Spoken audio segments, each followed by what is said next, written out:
Hello guys, andito po tayo ngayon sa Grotto Church. So, ayan po. Ang konti ng tao ngayon kasi Monday. So,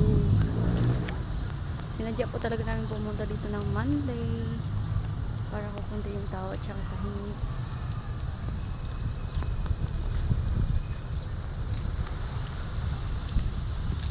Ang ganda ng halaman, ang daming butterfly na maliliit. Ay, ang ganda ng grass.